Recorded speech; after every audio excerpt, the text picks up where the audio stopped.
Tonight, we remember a father, husband, senator, and war hero. The country continues to pay tribute to Senator John McCain. He is the 31st person who will lie in the U.S. Capitol Rotunda. It's a tradition started in 1852 and one of the highest honors for a government leader. Former Presidents Barack Obama and George W. Bush will speak at a memorial service Saturday. A rare and lethal brain cancer claimed the life of the Arizona senator. Right now, researchers at the Medical College of Georgia are studying ways to attack this deadly disease. News Channel 6's Ashley Osborne joins us live in the newsroom to share what she learned about their work.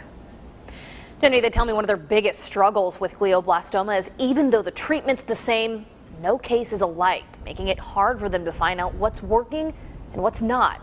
Right now, they're trying to determine which treatments are failing and how quickly so they can move on to new theories.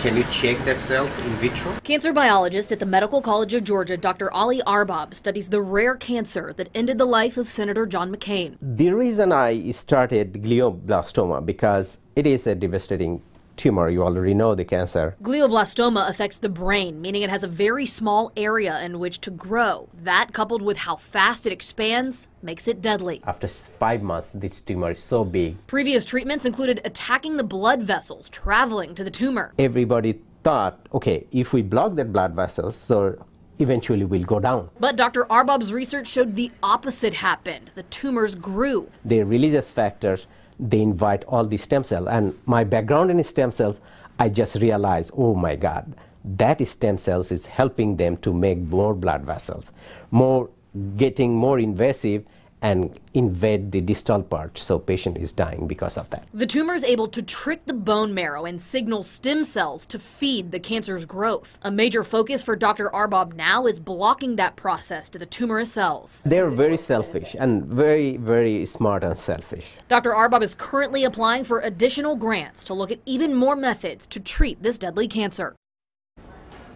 I asked Dr. Arbab, with glioblastoma in the headlines, does he think he'll get more money for his research? He says current events do not affect grants, but sometimes the attention brings personal donations, something he welcomes to help families like the McCains as they battle glioblastoma. Brad?